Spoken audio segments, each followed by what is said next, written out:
گائے ذبح فرمائی اپنے ہاتھ سے اور کہا اللہ میری طرف سے اور میری ساری بیویوں کی طرف سے قبول فرما لے، اور ایک دمبا منگوایا اور رسول اللہ صلی اللہ علیہ وسلم فرمایا اللہ میں اپنی طرف سے اور اپنی پوری امت کی طرف سے یہ پیش کر رہا ہوں، اسے قبول فرما لے۔ ہماری قربانیوں سے کروڑہا درجہ وہ قربانی بہتر تھی جو انہوں نے کی۔ رسول اللہ صلی اللہ علیہ وسلم نے 102 جانور ذبح کیے اور وفات سے 90 دن پہلے۔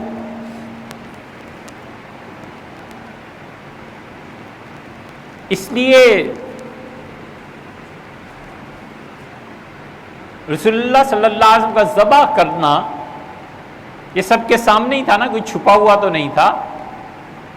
اس فعل سے حضرت بلال رضی اللہ عنہ یہ سمجھے کہ ایک جانور اللہ کی راہ میں دینا ہے، لہٰذا جب عید کا موقع آیا تو حضرت بلال رضی اللہ عنہ نے ایک مرغی خریدی اور ذبح کی اور کہا اللہ میری طرف سے قربانی۔ یہی چیز عبداللہ ابن عباس نے دیکھی، اور عبداللہ ابن عباس رضی اللہ عنہ عید کی نماز پڑھ کے آئے اور اپنے نوکر سے کہا جاؤ بازار میں دیکھو گوشت بک رہا ہے۔ انہوں نے کہا حضرت بک رہا ہے۔ فرمایا اتنے گوشت اتنے کلو اتنے من لے آؤ، اور پھر گوشت آیا تو فرمایا سب میں تقسیم کر دو۔ حضور صلی اللہ علیہ وسلم گوشت تقسیم کرتے تھے۔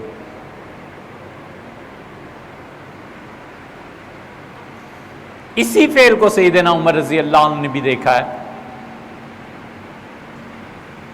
سیدنا عمر رضی اللہ عنہ سے پوچھا گیا، انہوں نے کہا 8 جانور جو اللہ نے سورہ انعام میں بیان فرما دیے، 8 ازواج، اور اللہ نے کہا 8 قسمیں ہیں جانوروں کی۔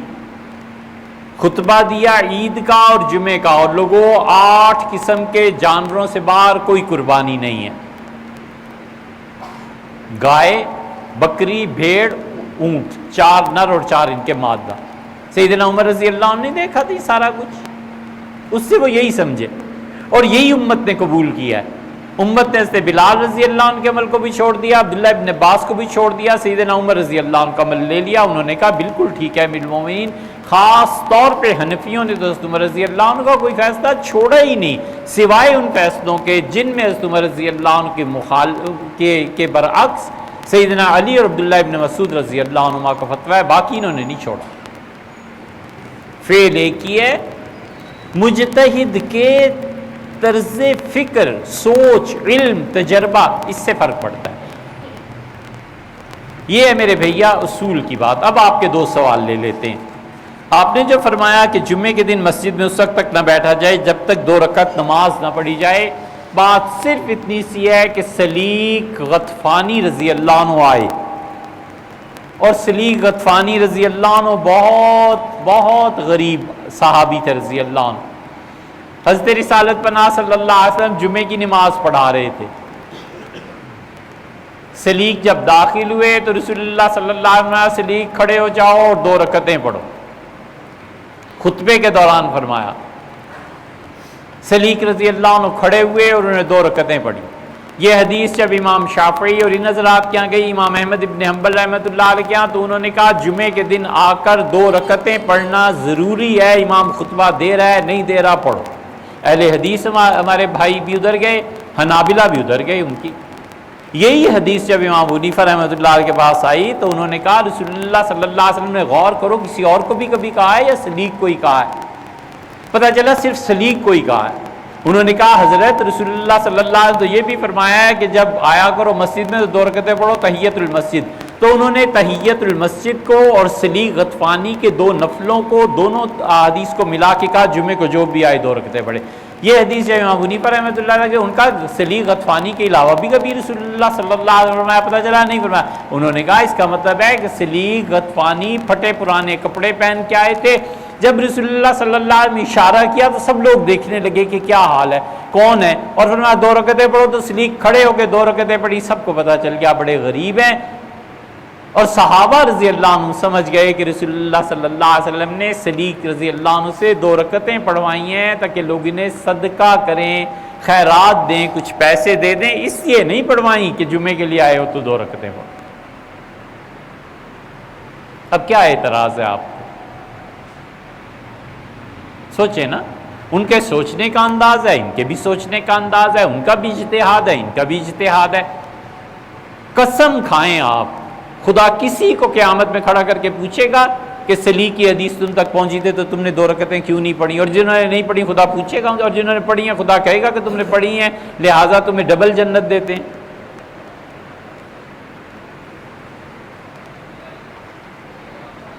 کیوں ایسے اجتہادی مسائل کو چھیڑتے ہیں؟ اللہ نے امت میں یہ اختلاف رکھا ہے، اللہ کا شکر ہے، اسی میں خیر ہے، اسی لیے کوئی پڑھتا ہے، ہم کیوں منع کریں؟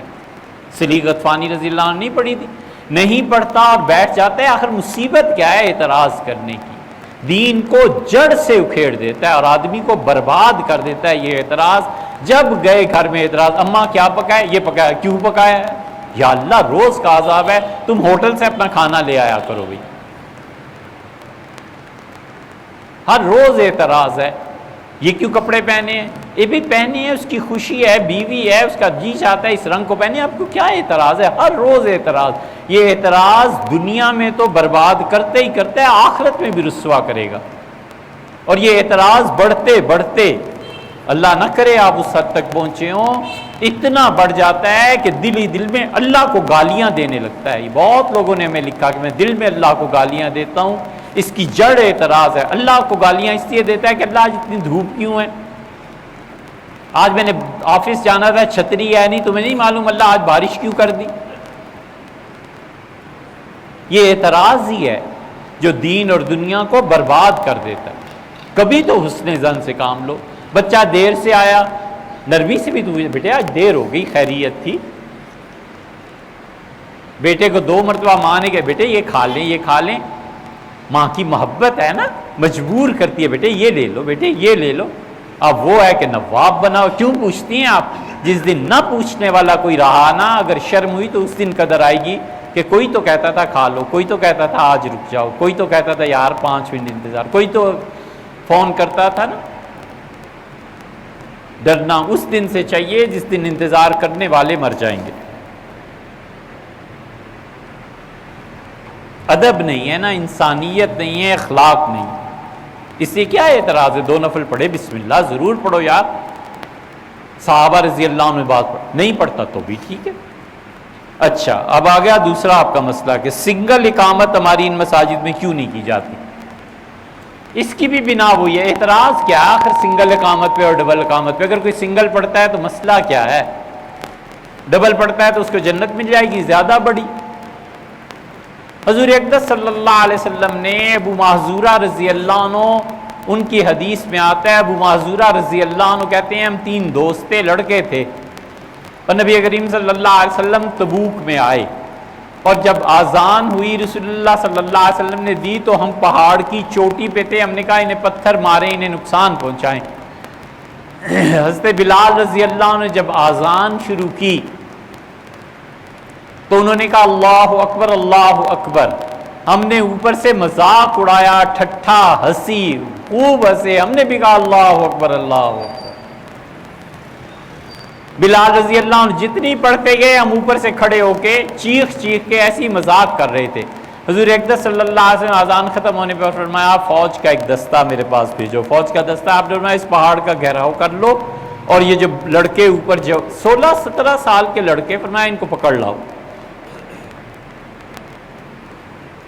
ابو معذورہ رضی، یہ ہیں حضور صلی اللہ علیہ وسلم۔ ابو معذورہ رضی اللہ عنہ کہتے ہیں کہ جب ہم پکڑے گئے تو میں ڈر رہا تھا سخت کہ اب تو سزا ملے گی۔ فرمایا تم میں سے کون زیادہ اونچا بول رہا تھا؟ میرے ساتھیوں نے اشارہ کیا یہ لڑکا، مجھے اپنے قریب کیا، اور قریب بھی اس طرح کیا کہ میری پیشانی کے بال، پوری لٹ بالوں کی اپنی انگلیوں میں پکڑ لی مضبوطی سے اور ذرا سا کھینچا، میں قریب ہو گیا۔ اسے کہا پڑھو جو کل پڑھ رہے تھے۔ کہتے ہیں پھر میں نے پڑھا، پھر جب میں نے کہا اشہدو ان لا الہ الا اللہ تو میرے سینے پہ ہاتھ مارا اور کہا دوبارہ کہو اشہدو ان لا الہ الا اللہ۔ پھر مجھے پڑھایا، میں نے کہا اشہدو ان محمد، فرمایا دوبارہ پڑھو، میرے سینے پہ ہاتھ مارا۔ ابو معذورہ رضی اللہ عنہ کہتے ہیں مجھے ایسے لگا جیسے کوئی سینے میں چیز چلی گئی ہے اور کوئی نکل گئی ہے۔ مجھے پھر پتا چلا کہ یہ ایمان تھا جو آیا ہے اور کفر نکل گیا۔ اور کہتے ہیں پھر مجھے اپنے ساتھ رکھا. اور ابو معذورہ رضی اللہ عنہ کہتے ہیں جب مدینہ منورہ پہنچے تو مجھ سے فرمایا مجھے رسول اللہ صلی اللہ علیہ وسلم نے یہ سکھایا تھا کہ اشہدو ان لا الہ الا اللہ اشہدو ان محمد رسول اللہ حی علی الصلاۃ حی علی الفلاح. کیری ہو گئی نا، سنگل ہو گئی نا. اور بلال رضی اللہ عنہ کو ڈبل سکھائی تھی. اب ہوا یہ کہ جب مدینہ منورہ پہنچے تو رسول اللہ صلی اللہ علیہ وسلم بڑے خوش تھے. فرمایا لڑکے تیری آواز بہت اچھی اور بہت بلند ہے، میں تجھے بیت اللہ کا مؤذن نہ مقرر کر دوں. اور فرمایا چلے جاؤ اور جب تک میں ہوں بیت اللہ میں تم اذان دیا کرو. اب سیدنا عمر رضی اللہ عنہ اپنے دور خلافت میں پہنچے ہیں. کاش کوئی آدمی سیدنا عمر رضی اللہ عنہ کی سوانح لکھتا، آج تک لکھی نہیں گئی. کسی زبان میں سیدنا عمر رضی اللہ عنہ پہ کوئی کتاب نہیں ہے جو پڑھ. عمران خان نے کئی مرتبہ مجھ سے کہا کہ انگلش میں سیدنا عمر رضی اللہ عنہ کو کوئی کتاب دیں، پڑھنا چاہتا ہوں. ہم مسلمانوں نے سوائے اب میں کیا کہوں کیا کیا. سیدنا عمر رضی اللہ عنہ جب بیت اللہ میں پہنچے ہیں تو انہوں نے کہا ابو معذورہ حج کے موقع پہ فرمایا کہ مؤذن کو بلاؤ. وہ آئے تو فرمایا ابو معذورہ 3 باتیں تمہاری میری سمجھ میں نہیں آتی، ٹھیک کرو انہیں. ان کا حضرت کیا بات سمجھ میں نہیں آتی؟ انہوں نے کہا ایک تو تم یہ جو حج میں سارا سر نہیں نہ منڈاتے، یہ کیا کرتے ہو؟ سارے سر کے بال کیوں نہیں اترواتے؟ انہوں نے کہا امیر المومنین میرے یہ بال جو ہیں نا سامنے پیشانی کے، یہ رسول اللہ صلی اللہ علیہ وسلم نے پکڑ کر کھینچے تھے. میں تو قبر میں بھی ساتھ ہی لے جاؤں گا ان بالوں پہ ان کا ہاتھ لگا. یہ محبت نہیں ہے تو اور کیا ہے؟ یہ وفا نہیں ہے تو اور کیا ہے؟ کہا امیر المومنین میں کبھی نہیں کٹواؤں گا، حضور صلی اللہ علیہ وسلم کا دست مبارک نے انہیں چھوا ہے. انہوں نے کہا ابو معذورہ دوسری بات یہ ہے کہ تم سنگل اقامت کہتے ہو، بلال ڈبل کہتے ہیں، وہی رسول اللہ صلی اللہ علیہ وسلم نے سکھائی تھی. ان کا نہیں امیر المومنین مجھے حضرت نے ایک ہی بار کہا تھا اور جب دوبارہ کہا پڑھو تو وہ میرا اقرار تھا، ایمان کے لیے اقرار تھا، اقامت کا تھوڑا ہی تھا. یہ میں سمجھاؤں، یہ ان کی مراد ہے، میں سنگل کہوں گا. سیدنا عمر رضی اللہ عنہ نے کہا اچھا. اور کا تیسری بات فرمایا میں سوچ رہا تھا کہ ان دونوں باتوں کی وجہ سے تمہیں کیوں نہ اذان سے ہٹا دیا جائے، لوگ تمہیں دیکھتے ہیں بیت اللہ کا مؤذن ہے اور دین سیکھتے ہیں. انہوں نے کہا امیر المومنین آپ کہاں سے ہٹا دیں گے؟ حضور صلی اللہ علیہ وسلم سے فرمایا تھا میری ساری زندگی میں تو ان کی زندگی تک تو میں پورا رہا، اب آپ کہاں سے مجھے ہٹائیں گے؟ ان کی نافرمانی کرنی ہے. سیدنا عمر رضی اللہ عنہ چپ ہو گئے اور فرمایا جیسے تمہارا جی چاہے. ابو معذورہ رضی اللہ عنہ کہتے تھے سنگل اقامت، بلال رضی اللہ عنہ ڈبل کہتے تھے. حنفیوں نے حضرت بلال رضی اللہ عنہ کو ترجیح دی کیونکہ وہ کہتے ہیں کہ سارے صحابہ رضی اللہ عنہ ویسے ہی کہتے تھے. مجھے ایک صحابی بتائیں جس نے حضرت بلال سے کہا ہو کہ کہری کہا کرو اور وہ معذورہ سے کہا ہو کہ تم ڈبل کہا کرو. رضی اللہ عنہ سارے آرام سے جیتے تھے، کوئی اعتراض نہیں ہوتا. اسی ایسے سوال کی ضرورت یوں پیش آتی ہے آپ کو. جینے دو یار لوگوں کو، کھلی ذہنیت کے ساتھ جینے دو، امن کرو، چین کرو، شکر کرو کوئی نماز پڑھنے آتا ہے. انہیں بھی اب مسجد سے بھگانا ہے جو ڈبل اقامت کہتے ہیں اور سنگل کہتے ہیں. امت پہ فساد ڈلوانا ہے. آج گھر میں جا کے نا یہ حدیث لکھ لینا، ساری زندگی کام آئے گی، آخرت میں بھی کام آئے گی. حضرت رسالت پناہ صلی اللہ علیہ وسلم نے فرمایا الفتنۃ نائمۃ، لوگوں کی آزمائشیں سوئی ہوئی ہوتی ہیں. آزمائش سوئی ہوئی ہوتی ہے. بیوی نے بینگن پکا دیے ہیں نا، ماں کو بھی بینگن پسند نہیں ہے، یہ سویا ہوا ہے ابھی فتنہ.